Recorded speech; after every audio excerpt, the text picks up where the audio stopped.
I turned 20 and got kicked out with nothing but a trash bag and a one-way ticket. My mother's parting words? You're no longer part of this family. A decade passed. They assumed I was gone forever, even held a funeral. Until I walked through the door and said, surprised to see me? It was an ordinary Thursday evening when my phone buzzed.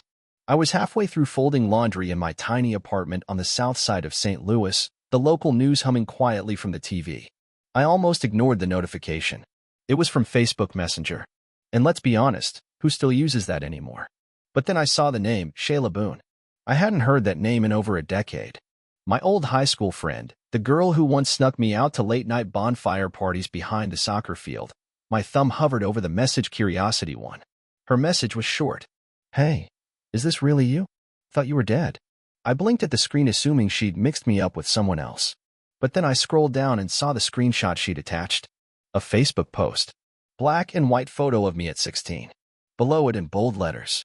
In loving memory of Marceline Cross, our beloved daughter, sister, friend, 1992 to 2013. My stomach dropped. I stared at the post like it was a bad joke, a mistake, somebody messing around. But the more I looked, the colder I felt. Under the photo was a comment. We miss her every day. She left us too soon. It was posted by Celine Cross, my sister. No, this couldn't be real. I shot a message back to Shayla. What the hell is this? I'm alive. Who told you I was dead? Her reply came instantly. Your mom. They held a memorial service, a big one at church. I thought you died in a car crash. My hands froze. I read her message twice, then 3 times. The room felt smaller, the air heavier. It was one thing to be disowned, cut out, forgotten. It was another to be buried alive. Before I could even process what I'd seen, another message popped up. Here, you need to see this, a YouTube link. I hesitated for a second, then tapped play. The video opened with the Cross Family Church logo, the soft of organ music in the background. The camera panned across the crowded pews, familiar faces I hadn't seen in years. Neighbors, cousins, my parents' friends, all dressed in black. Then it landed on her. My mother, Verna Cross, she stood at the pulpit composed, graceful as ever. Her voice echoed through the sanctuary. Today we gather to remember Marceline, a troubled soul who lost her way. She's gone now, but we pray she's finally found peace. I couldn't breathe. They didn't just cut me off. They declared me dead publicly in front of God and everyone. The video panned to the audience, faces I grew up around, people who used to hand me casseroles at church picnics, who smiled and nodded every Sunday. None of them questioned the lie. None of them looked surprised. I let the video play to the end. My mother's crocodile tears, my father's stiff posture in the front row, Celine's blank stare, the slideshow at the end, a montage of childhood photos of me, my kindergarten graduation, my awkward teenage smile, the last photo of me at 16. They all sat there and mourned a funeral that wasn't real. When the video ended, the silence in my apartment felt suffocating. I sat there staring at the dark screen, feeling something rise inside me, like grief mixed with rage, grief twisted into something sharp. I wasn't supposed to see this. They'd buried me without a body, without a question, without a fight. For 12 years, I'd worked my way up from nothing, scrubbing toilets in diners, waiting tables on weekends, putting myself through school. I built a life in the shadows because I thought I had no choice, but now I knew. They hadn't just left me behind, they'd erased me, and the worst part, not one single person had said a damn thing. The next hour blurred. I sat there replaying the video, reading the comments under that Facebook post, cousins I hadn't seen in years writing things like, she was always so troubled. We tried to help her. Her poor mother. Such a loss. I felt sick. I reached for my phone and typed out a message to Shayla. Why didn't anyone ask? Why didn't anyone look for me? Her reply was gut punch simple. They said you didn't want to be found. That's when it hit me. They hadn't just killed me in words. They'd made me invisible, and they thought they could get away with it. I wiped my face, stood up from the couch, and walked to the window. The city lights of St. Louis glowed back at me, unaware, uncaring, but I was no longer the girl they buried 12 years ago. If they wanted me dead, fine. I'd come back as their worst nightmare. I stood by the window long after the city lights blurred into one another, long after the funeral video stopped playing in my head. The silence in my apartment pressed on my chest like a weight. I thought maybe if I stayed still enough I wouldn't feel it, that sickening emptiness, the ache of being wiped away. But stillness doesn't save you. It only gives the ghost room to scream louder. Eventually, I walked back to the couch and grabbed my laptop. The glow of the screen felt too bright in the dark, but I didn't turn on the lamp. I didn't want soft light tonight. I wanted the hard, cold kind that showed everything. My fingers moved on autopilot. I opened the private folder I'd kept hidden all these years. Stuck away photos, old emails, scraps of memories I couldn't quite delete even when I wanted to. There I was smiling at my college dorm move-in day. Another picture of me and Shayla at a Halloween party covered in glitter, and one I hadn't looked at in years. Me at 19, hair tied up messily, sitting on the porch steps of the house I used to call home. That house. The place where everything ended. I closed my laptop, leaned back, and let myself fall into the memory. It was the night of my 20th birthday, spring of 2012. I had come home late, thinking maybe, just maybe, they'd save me a slice of cake. Maybe I'd get a smile from my father or one of those half hugs from Celine. Foolish hope. Instead, I walked in to find my mother waiting in the living room, arms crossed, lips tight. She didn't even let me speak. "You've made your choice, Marceline," she said, cold as marble. "And you're no longer one of us." Before I could ask what she meant, she shoved a black trash bag into my arms. Inside, my clothes, haphazardly thrown together, and a one-way bus ticket to Kansas City. "That boy isn't your future. We are, but you've chosen rebellion, so go." My father stood in the hallway behind her, hands in his pockets, eyes fixed on the floor. Celine leaned against the staircase, smirking like she was watching a soap opera. I remember the weight in my stomach heavier than the bag in my hands. "You're really going to throw me out?" I asked, voice cracking. My mother didn't blink. "You made this bed, now lie in it." Outside, the night was cold for April. I sat at the curb for a while, the bus ticket crumpled in my hand, wondering if I should tear it up. But where would I go? No one ever comes looking for the daughter they've buried alive. That night stayed with me longer than any scar. But I thought that was the end of it, being discarded, pushed out. Turns out it wasn't enough for them to exile me. They had to erase me. I leaned forward, now opening my laptop again. On impulse, I searched my own name. Nothing. No photos, no tagged memories, no birthday wishes from years past. My high school graduation post, gone. Photos from our family trip to Yellowstone vanished. It was as if every digital trace of me had been scrubbed clean. I opened Celine's profile out of spite, scrolling through her curated picture-perfect life, posts about family holidays, her big promotion at the bank, the annual church fundraiser, every caption dripping with sugar, grateful for my beautiful family, wouldn't be who I am without them, as if I'd never existed. Scrolling further, I found something that punched me right in the gut. A post from 2014, a photo of my childhood bedroom empty and stripped bare, captioned, "Cleaning out the past to make room for the future." I recognized the rug rolled up in the corner, the bookshelf my grandfather built, the one I used to line with borrowed library books. Gone. That's when I remembered a conversation I'd overheard on the night they kicked me out. Celine's voice muffled through the thin walls. She brought this on herself. She's not family anymore. At the time, I thought it was just anger. Now I knew it was something worse, something calculated. They hadn't just thrown me out. They'd erased me. The digital graveyard was complete. No trace of me anywhere. Every memory, every photo, every post deleted. A part of me wanted to slam the laptop shut and pretend I hadn't seen it, but the other part, the part they couldn't kill, kept me scrolling, digging, screenshotting everything I could find. I wasn't going to disappear quietly. As dawn began to creep through the blinds, I closed the laptop and sat in the dark for a while, listening to the city waking up outside my window. Then I whispered to myself like a promise. "You wanted me erased, but I'm still here, and I'm coming back." The sun had already begun to rise by the time I stood up from the couch. My apartment was bathed in that soft, hesitant light that only comes at dawn, when the city hasn't fully woken up and everything feels fragile. I hadn't slept. Couldn't. My head buzzed like a radio stuck between stations, thoughts jumping from one to another without landing anywhere solid. The funeral video, the empty digital footprint, Celine's cold words, it all circled endlessly. I moved to the kitchen, made a cup of bitter black coffee, and sat back down at my desk. My laptop stared back at me, waiting. Part of me wanted to shut it, pretend this nightmare had ended with the sunrise, but I knew better. They wanted me erased.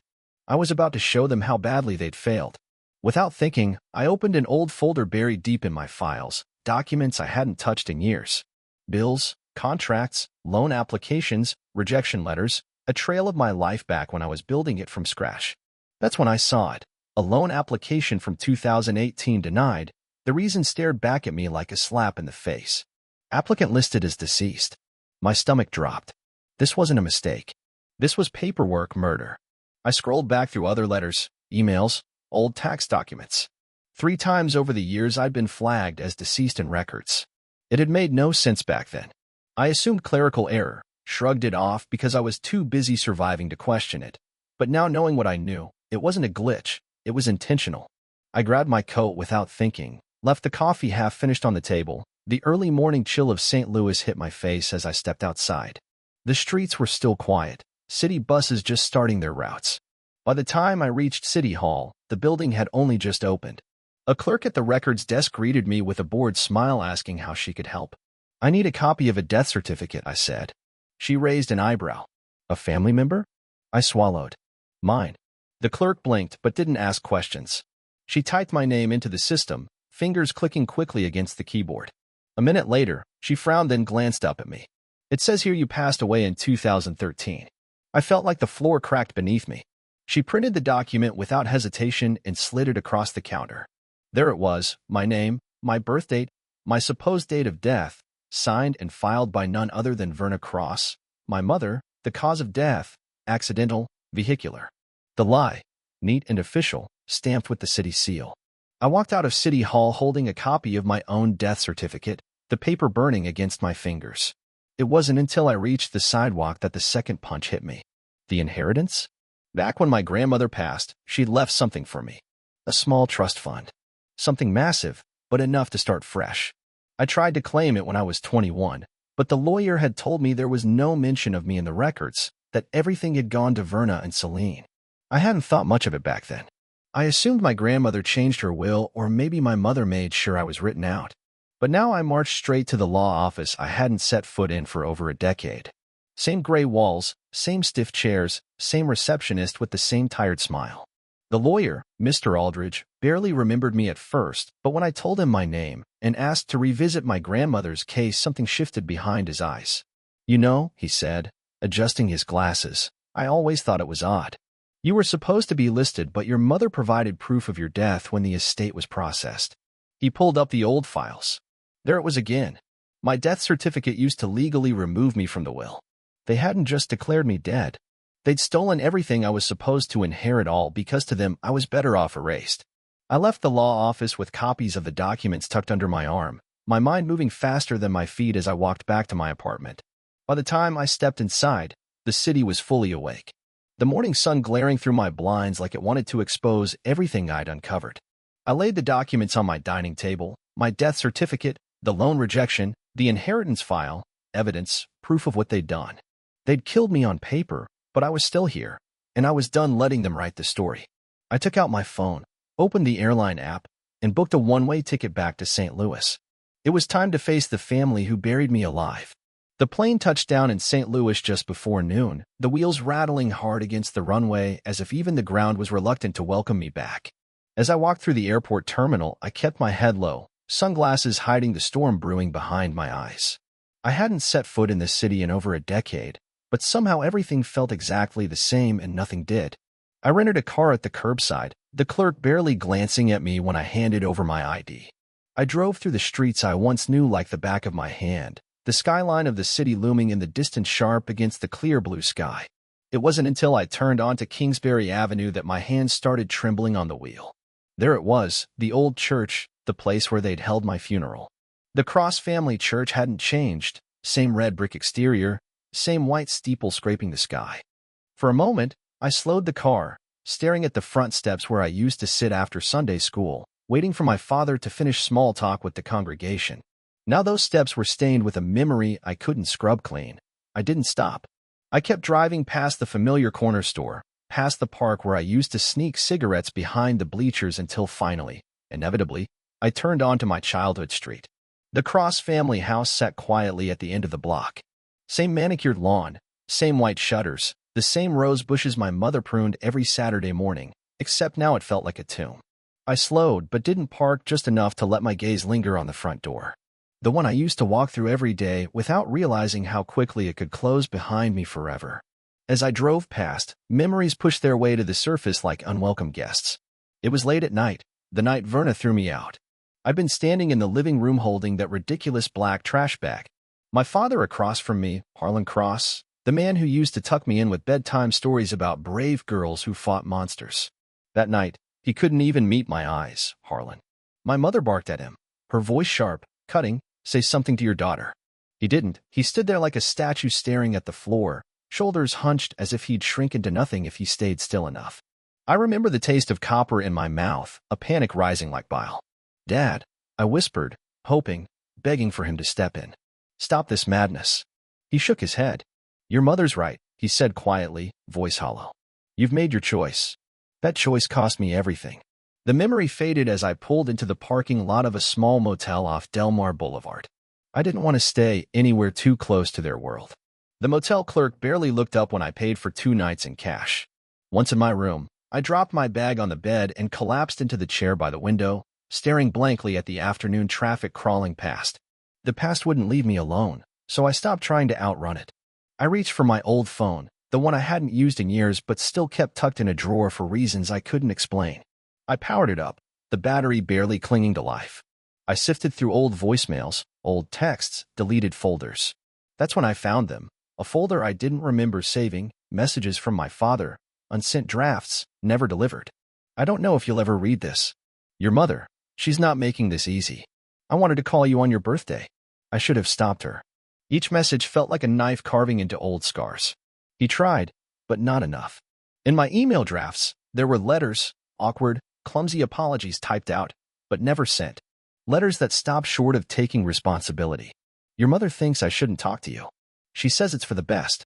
I hope you're safe wherever you are." I closed the phone and let out a long breath I didn't realize I'd been holding. He wasn't innocent, but maybe he wasn't heartless either. That night back in the motel, I sat at the small desk by the window, pen in hand, notebook open. I stopped writing in journals years ago, but tonight, the words needed somewhere to land. "Silence is a choice," I wrote, and he chose to let me die. I closed the notebook gently like it contained something fragile. My phone buzzed against the table, pulling me out of my thoughts. A message from an unknown number. "Family anniversary party tomorrow. Everyone will be there." My heart stilled. It wasn't an invitation, it was a warning. Morning sunlight crept stubbornly through the thin curtains of my motel room, casting long stripes across the rumpled sheets. I hadn't slept well. My mind kept looping that message, "Family anniversary party tomorrow. Everyone will be there." They called it a party. To me, it sounded like a funeral I hadn't agreed to. I reached for my phone the moment I opened my eyes. Notifications blinked in the corner of the screen. One stood out, a forwarded Facebook event from an unknown account. I tapped it open. 40th wedding anniversary, Verna and Harlan Cross. All family welcome. The banner photo was a picture of my parents in front of the church, arms around each other, smiling like they hadn't buried a daughter in lies. Below it, dozens of comments scrolled endlessly. "Congratulations to the most faithful couple we know. You've built a beautiful family. Celine is such a blessing." I searched the guest list. My name wasn't there. Of course, it wasn't. Beneath the RSVP section, there was a pinned comment from Verna herself. "So grateful for our only daughter, Celine, who's carried our family's legacy with grace and strength." The words hit like a slap. They didn't just delete me, they handed my entire existence to her. I scrolled deeper, fingers trembling with quiet rage. Celine's profile picture smiled back at me, polished and perfect, standing beside my parents like she was the sole product of their love, their pride. Further down, another post from Verna. "Not every family member stays on the right path, but we thank God every day for the one who never strayed." Beneath it, an outpouring of sympathy and praise. I tossed the phone onto the bed like it burned. Hours passed without me realizing. I drifted between pacing the room and sitting still, heart pounding with the kind of rage I hadn't allowed myself to feel in years. By late afternoon, my phone vibrated again. A message from Milo, my cousin, one of the few who'd always kept his distance from family drama. "You need to see this." Attached was a photo of a folded piece of paper, typed and neatly formatted. Celine's speech. I zoomed in. "Today we celebrate not just our parents' enduring love, but the family they built, a family marked by resilience, faith, and loyalty." I stand before you as the daughter who stayed, the one who carried our name when others chose to leave. My throat tightened as I read. Every word was a dagger. She wasn't just erasing me behind closed doors anymore. She was standing in front of a crowd wearing my absence like a badge of honor. I messaged Milo back, "How'd you get this?" His reply was short. "Aunt Delphine sent it to me. She thinks you should know." I sat at the edge of the bed, the weight of it all pressing down like a boulder on my chest. They were about to celebrate a lie. Smile for photos, raise champagne glasses, tell the world how perfect they were, all while dancing on my grave. Enough. I opened the notebook I'd started last night, the one where I'd written about my father's silence. I flipped to a new page and scribbled, "You bury me once, shame on you. You bury me twice, watch what happens next." Then I grabbed my phone again and messaged Milo. "Tell Aunt Elphine something for me." He replied instantly. "What?" "Tell them this. If they keep burying me, I'll bring the whole graveyard with me." The sun dipped lower behind the motel blinds. I stood, moved to the table where I'd laid out my documents, the death certificate, the inheritance paperwork, screenshots of social media posts, copies of the speech Milo had sent me. I organized them neatly in a folder. If they wanted to put on a show tomorrow, I was going to give them an ending no one would forget. As night settled over St. Louis, the first sat by the mirror in the motel room, tying my hair back. I looked at my reflection, not the girl they'd called troubled and rebellious, not the ghost they declared dead. A woman who had clawed her way back from nothing, who knew the truth. "Tomorrow," I whispered to myself, my gaze steady. "I show them who's really dead inside." By noon the next day, the city felt like it was holding its breath. The sun hung high over St. Louis, its spring warmth brushing over the streets, as if nothing monumental was about to happen. I stood by the window of my motel room, folder in hand, dressed in black, not mourning, preparing. I'd spent the morning moving slowly, deliberately, ironing the creases from my dress, securing my documents in order, brushing my hair back neat and sharp, every move a declaration. I was alive, and I was done hiding. At precisely 1:30, I drove toward the Cross family home. The streets grew narrower, more familiar with every turn, and there at the end of Kingsbury Avenue stood the house that had once been my entire world. It looked almost staged, balloons tied to the front gate, a banner stretched across the driveway. 40 years of love, Verna and Harlan Cross. Cars lined the curb. People milled about on the front lawn holding champagne flutes, laughing in their Sunday best. From inside, I could hear music drifting out, light and cheerful, the smell of catered food and fresh-cut roses mixed with the sound of polite conversation. A perfect party, a perfect lie. I parked 2 houses down, stepped out, folder tucked firmly under my arm. As I walked toward the front door, no one noticed me at first. They were too busy smiling, too busy congratulating themselves. I stopped by the gate watching them. Verna floated from guest to guest like a queen at court, flawless in her navy blue dress, silver necklace resting perfectly at her collarbone. Harlan lingered in the corner, drink in hand, shoulders hunched like a man trying to disappear, and Celine, radiant in a pale yellow dress, stood front and center, beaming the family I'd been cut from the story they rewrote without me. I stood quietly for another moment breathing in the scene, then I pushed the gate open and walked in. No one noticed at first. The laughter didn't stop, but as I moved toward the front steps, heads began to turn, and when Verna raised her glass, the room fell into focus. "Thank you all for being here." She began, her voice smooth as honey. 40 years of marriage is no small thing. And today, we don't just celebrate love, we celebrate family. She glanced toward Celine, who smiled sweetly, knowingly. "Some of us lost people along the way, people who lost their way." She paused, letting the weight of her words settle. "We honor them too, and we give thanks for the daughter who never strayed." A ripple of polite nods swept through the crowd. And then, as if rehearsed, Vona unfolded a piece of paper from the pocket of her dress. I recognized it immediately, the same obituary she'd read at my funeral a decade ago. "In memory of our beloved daughter, Marceline Cross, lost too soon but never forgotten," her voice cracked at the right places. I shimmered with manufactured grief. The performance was flawless until I stepped through the front door. The sound of the latch clicking echoed louder than her speech. Aunt Ruth dropped her champagne glass. It shattered against the floor. A hush rippled through the crowd like an electric current. Verna froze mid-sentence, the obituary slipping slightly in her hands. One smile faltered, her eyes locking onto mine. I took one step forward, then another, the folder clutched tightly in my hand. "Sorry to interrupt," I said calmly, my voice carrying across the room. I wasn't sure if I needed an invitation to my own funeral. The silence was deafening. All eyes turned to Verna, then back to me. Some faces registered confusion, others horror. Verna's lips parted, but no words came out. I walked forward slow and steady until I stood in the center of the room. "You declared me dead," I said, voice steady. "You held a service. You read my obituary at a church filled with people who clapped and nodded and prayed." I paused, letting the weight of it settle. "But here's the problem," I continued, pulling open the folder. "You can't bury someone who's still breathing." One by one, I laid the documents on the cake table. First, the death certificate stamped and signed by Verna's own hand, then the inheritance file showing how I'd been erased to funnel money elsewhere. Next, the rejection letters marked deceased applicant. Finally, screenshots of social media posts, the obituary, the lies that had been repeated over and over. "You told everyone I was gone," I said, turning to face them all. "But I've been living, working, building a life while you were mourning a corpse you invented." The room remained frozen. No one moved. Verna's hand trembled against her glass. Celine stood rigid, mouth tight, gaze darting to the documents as if she could will them to disappear. Then from the back of the room a voice broke the silence. "You're not alone anymore." I turned. Aunt Delphine stood near the hallway, her eyes locked on mine. Beside her, Milo stepped forward too.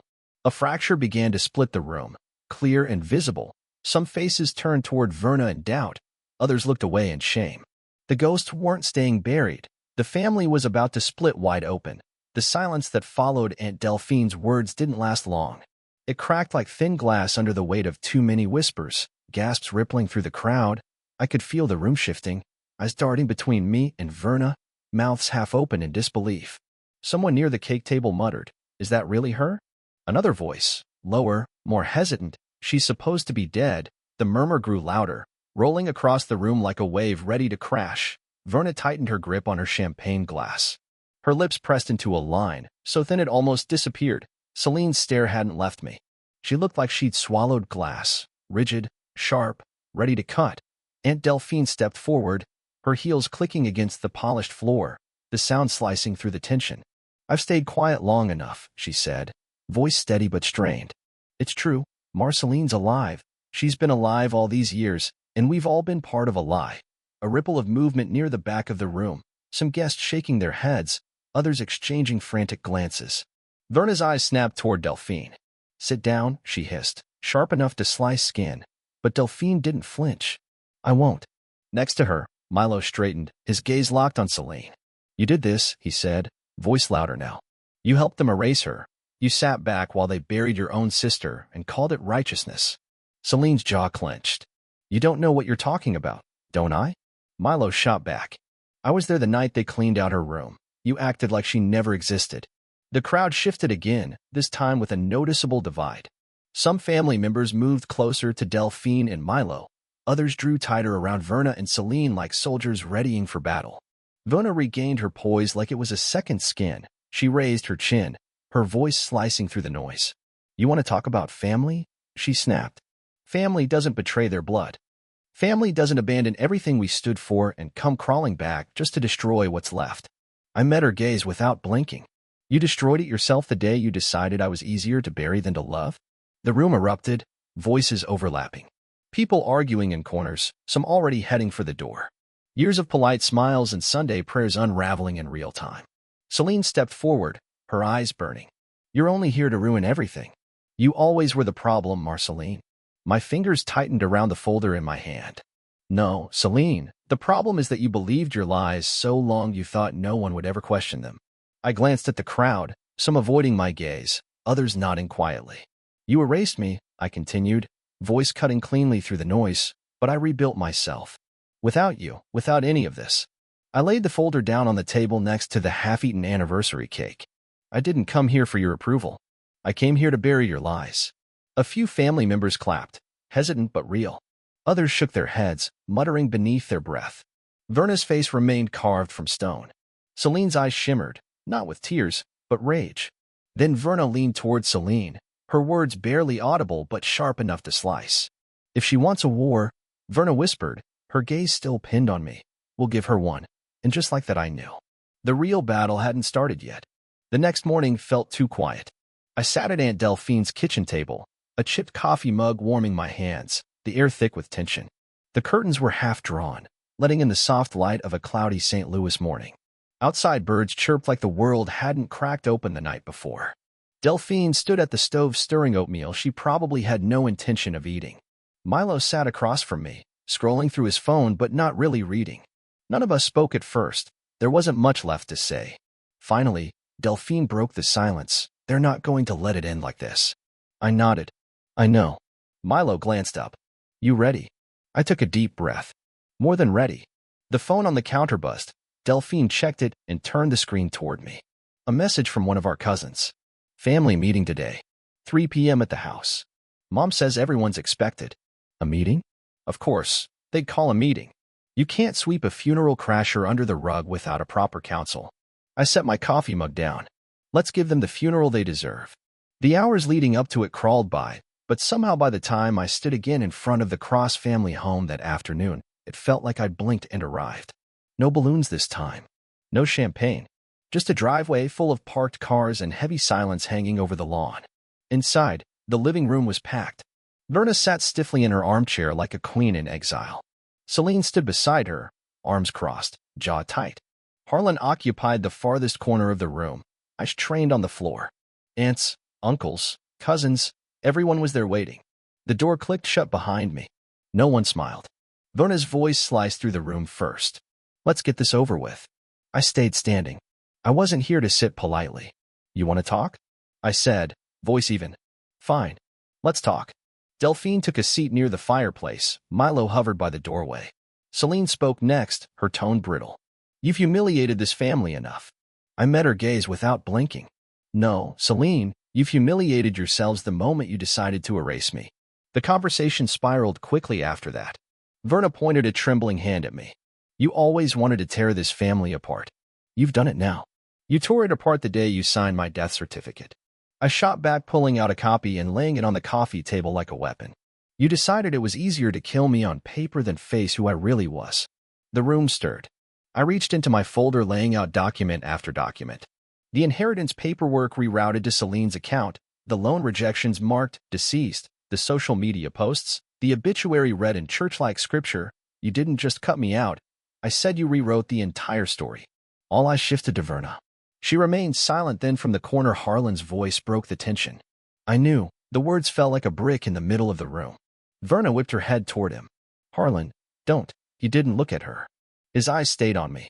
I knew what your mother did. I knew about the papers, the lies. His voice cracked raw. And I did nothing.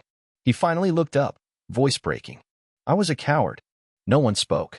I swallowed, the lump rising in my throat forced my voice steady. You let me die because it was easier.